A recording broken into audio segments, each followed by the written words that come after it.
साथियों नमस्ते, मैं गजेंद्र जाखड़, आप सभी का स्वागत है मेरे YouTube चैनल पर। आज हम बात करने वाले हैं थोड़े दिनों बाद राजस्थान लोक सेवा आयोग द्वारा द्वितीय श्रेणी अध्यापक भर्ती परीक्षा की विज्ञप्ति जारी होने वाली है। तो उसके बारे में काफ़ी साथियों के कॉल आए मैसेज आए और भाई उन्होंने बोला कि गजेंद्र जी आप एक वीडियो बनाएं जिसमें हमें एक थोड़ा मार्गदर्शन दे दीजिए कि किस प्रकार पढ़ें और किस प्रकार द्वितीय श्रेणी अध्यापक भर्ती परीक्षा के हिंदी विषय के पेपर के लिए तैयारी करें।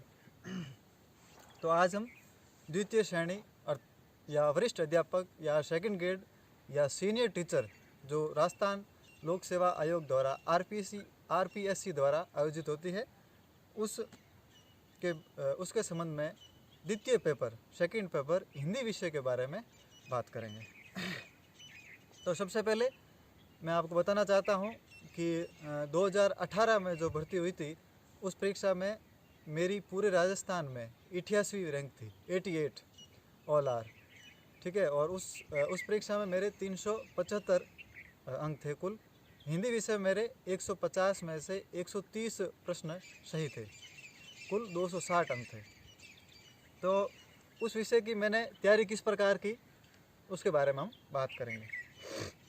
तो अपना ये कुल 150 अंक का 150 प्रश्न आते हैं और 300 अंक का पेपर होता है हिंदी विषय का, जिसमें 3 भागों में बांटा गया है। जिसमें पहला भाग है माध्यमिक व उच्च माध्यमिक स्तर का, जो 180 अंक का, जिसमें 90 प्रश्न आते हैं।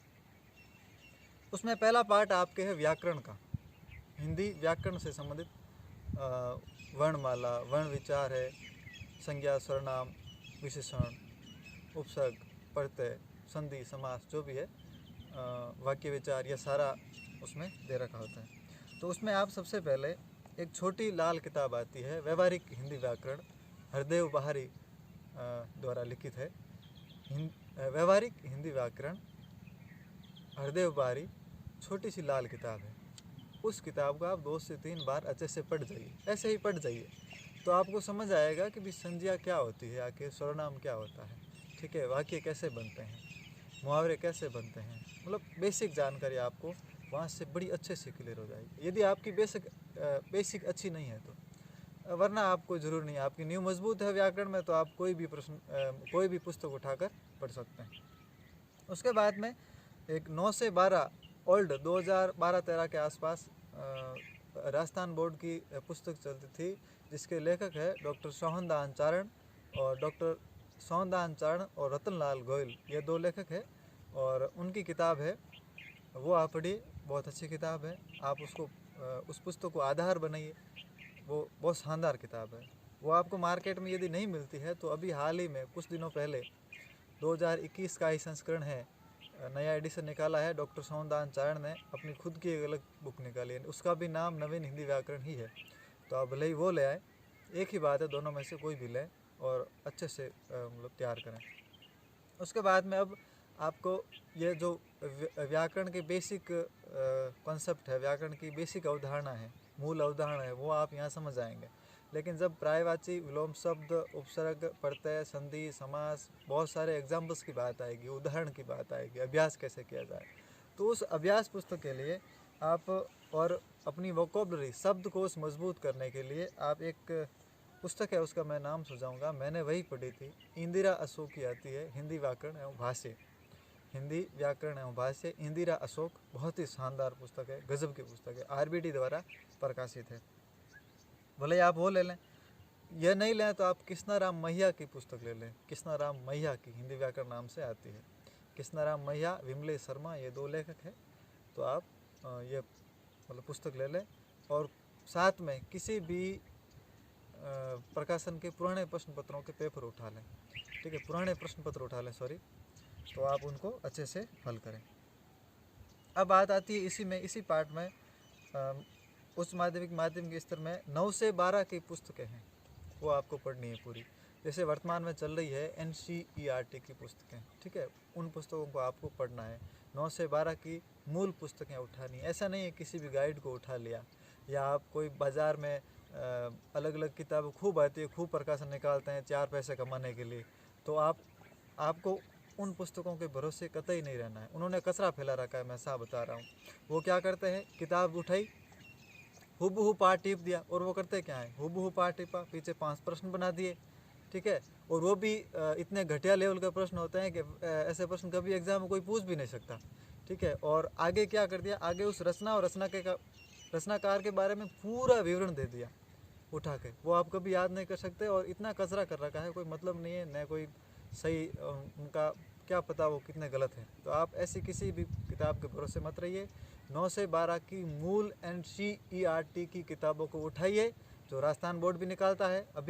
अभी जो चल रही है सत्र में कॉपी किया है राजस्थान बोर्ड ने, उन पुस्तकों आप लीजिए और 9वीं 10वीं 11वीं 12वीं मूल पुस्तकें आराम से पढ़िए। तो उसमें आपको ध्यान ये रखना है कि जैसे ही आप कोई पाठ पढ़ रहे हैं तो आप उस रचनाकार का परिचय अच्छे से पढ़ें, पूरा याद करें, उसका जन्म याद करें, ठीक है, जन्म कहाँ हुआ ये मैटर नहीं करता, उसका कोई मूल नाम उपनाम है वो याद करें, ठीक है, उसने कौन सी पत्रिकाओं का संपादन किया उनको भी आप याद करें। फिर उनकी रचनाएं जो उसमें किताब में दे रखी है वो याद करें। फिर उनको कोई पुरस्कार मिला हुआ है तो वो याद करें, पुरस्कार मिला हुआ है तो याद करें, ठीक है। और उसके बाद ये याद करें उनके कोई फेमस कोटेशन का है, लाइन कही है, उस किताब में आपको मिल जाएगी, तो वो याद करें। फिर जो रचना दे रखी है, चाहे कहानी है, चाहे निबंध है, चाहे उपन्यास का अंश है, चाहे आत्मकथा का अंश है, चाहे संस्मरण है, जो भी है उस रचना को याद करें। आप विधा को याद करें, कौन सी विधा है और उस रचना का नाम क्या है, लेखक कौन है, कौन सी विधा की ये रचना है, बहुत इंपॉर्टेंट है, ये ध्यान रखना। फिर कोई भी कविता या कहानी निबंध किस कहानी संग्रह या कविता संग्रह या उपन्यास से लिया गया है, ये भी आपको ध्यान रखना है। कब प्रकाशित हुई उसमें यदि दे रखा है तो वो भी याद रखना है। उसके बाद में पाठ परिचय को अच्छे से तैयार करें, पूरा पाठ परिचय पढ़ें, प्रश्न हमेशा वहीं से बनते हैं। और फिर आप उस रचना को अच्छे से पढ़ें, ऐसे सरसरी तौर पर, चाहे कविता है उसको भी गद्य के तौर पर पढ़ते जाएं। जैसे आप गद्य पढ़ते हैं वैसे ही कविता को भी पढ़ते जाएं, आराम से पढ़ लें। फिर कोई टीका आप देखें तो देख सकते हैं किसी पासबुक से, या कोई सहायक पुस्तक से आप देखना चाहे तो देख सकते हैं। तो मेन बात आपको ध्यान रखनी है कि उस रचना का नाम, रचनाकार का नाम, रचनाकार का परिचय, रचना का परिचय, रचना कौन सी विधा की है, ये भी आपको ध्यान रखना। उसके बाद में अब आपके है पार्ट 2, भाग 2 में आपके स्नातक स्तर का मैटर है, जिसमें आपके काव्य शास्त्र, साहित्य इतिहास और हिंदी भाषा की बोलियां और उसका सामान्य परिचय। ये कुल 40 प्रश्न होते हैं जो 80 अंक के होते हैं, ठीक है। इसमें आपके काव्य शास्त्र के लिए जो भी छंद, अलंकार, रस, काव्य गुण, काव्य दोष, ये प्रश्न है, सभी में से 1 या 2 प्रश्न आने हैं एक टॉपिक से, ठीक है। तो उसके लिए आप एक किताब पढ़िए। यदि ये किताब पढ़ना चाहते हैं तो पर्याप्त किताब है, उसका नाम है काव्यांग परिजात, लक्ष्मी नारायण चातक। काव्यांग परिजात, लेखक है लक्ष्मी नारायण चातक। बहुत ही शानदार किताब है और आपके द्वितीय श्रेणी अध्यापक भर्ती परीक्षा में उदाहरण सहित यहाँ से प्रश्न आने वाले हैं, ठीक है। उसके बाद में एक और कोई किताब पढ़ना चाहते हैं, छोटी सी किताब है अलंकार पारिजात, नरोत्तम स्वामी की। उसके बाद में आप कोई भी किताब पढ़ें, कोई ज़रूरी नहीं, हज़ारों किताब आती है मार्केट में, कोई भी गाइड किताब उठा सकते हैं, लेकिन आप लक्ष्मी नारायण चातक की पुस्तक काव्यांग परिजात को ज़रूर लाएं।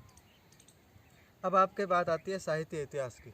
साहित्य इतिहास के लिए आप 9 से 12 में, पिछले साल 9 से 12 की जो कक्षाएँ थी, नहीं सॉरी माफ़ी चाहता हूँ, 11-12 की जो एक किताब आती है हिंदी साहित्य का इतिहास, राजस्थान बोर्ड में चलती थी पिछले ही साल, तो वो आपको PDF मिल जाएगी। PDF चाहे तो आप RBSC की वेबसाइट से ले सकते हैं, या फिर मेरे टेलीग्राम चैनल से भी ले सकते हैं। गजेंद्र जाखड़ के नाम से मेरा टेलीग्राम चैनल है, आप सर्च कर सकते हैं, या फिर मैं आपको इस टेलीग्राम चैनल का लिंक है जो मेरे डिस्क्रिप्शन में डाल दूँगा यूट्यूब चैनल के, वहाँ से आप ले सकते हैं। वहाँ पर आपको ये PDF मिल जाएगी। और एक किताब है, पुरानी किताब है, नेट के सेकंड पेपर के लिए आती थी, आज भी आती है मार्केट में, उसमें जो साहित्य इतिहास है वही पढ़ना है आपको। अशोक तिवारी उसके लेखक है, वो किताब लें, बहुत ही अच्छी पुस्तक है। उस किताब को आप अच्छे से पढ़ जाएं, बहुत शानदार किताब है और ये आपके एग्ज़ाम के लिए बहुत लाभदायक होने वाली है और आपको पढ़नी चाहिए। उसके बाद में अब पेपर पर निर्भर करता है कि पेपर कैसा आता है। पिछला जो पेपर था वो इस पार्ट से क्लियर होता था। अशोक तिवारी हम पढ़ लेते थे तो वो हमारे लिए हो जाता था, लेकिन हो सकता है आगे थोड़ा कठिन पेपर हो, स्तर कठिन हो, तो आप उसके लिए रामचंद्र शुक्ल या नगेंद्र भी पढ़ सकते हैं। यदि आप पास समय है, बहुत समय है अभी, आप पढ़ सकते हैं। उसके बाद में आपके स्नातक स्तरीय किताबों में निबंध है, रामचंद्र शुक्ल के है, और भी निबंध है, कहानियाँ हैं, कविताएं हैं, कुछ रचनाएं हैं। उन रचनाओं को आप किसी भी एक गाइड से पढ़ लें या फिर बाज़ार में जाएं और उसकी मूल टीका लाएं। उसकी जो भी आपके रचना दे रखी है सिलेबस में, उसकी मूल टीका लाएं, टीका सहित लाएं, कविता की मूल टीका सहित पद्य भाग की, और उसको पढ़ें। उसके बाद में मूल निबंध को पढ़ें, मूल कहानियाँ पढ़ें। एक नाटक है मोहन राकेश का, उस मूल नाटक को पढ़ें। 100 पेज का नाटक है, बहुत शानदार नाटक है, पढ़ने में मज़ा भी आएगा, उसको भी आप पढ़ें। उसके बाद में आपके हिंदी भाषा बोलियाँ और उनका सामान्य परिचय, और राष्ट्रभाषा, राजभाषा, ऐसा करके एक टॉपिक है। इसमें से भी 8 से 10 प्रश्न आपके आने हैं। उसके लिए आप अशोक तिवारी की जो पुस्तक है, नेट का सेकंड पेपर, उसकी पहली यूनिट है भाषा की, 20 से 25 पृष्ठ उसी के बारे में दे रखे हैं।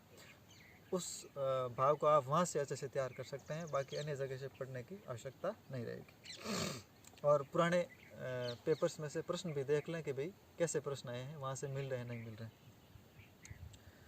उसके बाद में तीसरा पार्ट है 40 अंक का 20 प्रश्न शिक्षण विधियाँ। तो मैंने मेरी शिक्षण विधियाँ लक्ष्य गाइड और राट पब्लिकेशन की किताब आती थी, वहीं से तैयार की। ये 2 किताबें पढ़ी, लक्ष्य गाइड और राट प्रकाशन की किताब से मैंने शिक्षण विधियाँ को पढ़ा था। 50-50 पृष्ठ इन दोनों के थे, कुल मिला के 100 पृष्ठ पे मैंने कम से कम 8 से 10 बार पढ़ा, तो मेरे तैयार हो गई। 20 में से 18-19 प्रश्न मैंने सही किए थे। अब बात आती है कैसे पढ़ें, क्या पढ़ें, कितना पढ़ें। तो इसके बारे में अपन बात की है। एक और बात है कि पुराने प्रश्न पत्र ज़रूर देखें। आप वेबसाइट से, RPSC की वेबसाइट से पुराने प्रश्न पत्र डाउनलोड करें और एक एक प्रश्न को अच्छे से अध्ययन करें, कहाँ से प्रश्न उठाया गया ये भी ध्यान रखें, ठीक है। और यदि आप वेबसाइट से डाउनलोड नहीं कर पाते हैं तो मेरे टेलीग्राम चैनल पर आपको सभी प्रश्न पत्र मिल जाएंगे, उत्तर कुंज सहित वहाँ मौजूद है। तो आप यहाँ मैं लिंक दे दूँगा आपको कमेंट बॉक्स या डिस्क्रिप्शन बॉक्स में, वहाँ से आप ले सकते हैं। और कोई आपकी क्वेरी हो तो मुझे आप कांटेक्ट कर सकते हैं। गजेंद्र जाखड़ नाम से मेरी फेसबुक आईडी है, वहाँ कांटेक्ट कर सकते हैं। गजेंद्र जाखड़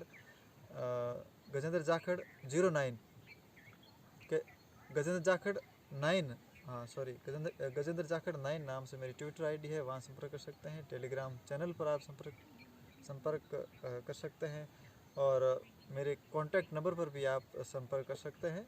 और बाकी यूट्यूब चैनल के इस वीडियो के कमेंट बॉक्स में आप अपनी समस्या रखें, तो उस समस्या के आधार पर मैं एक और वीडियो बनाकर डालने का प्रयास करूँगा। धन्यवाद।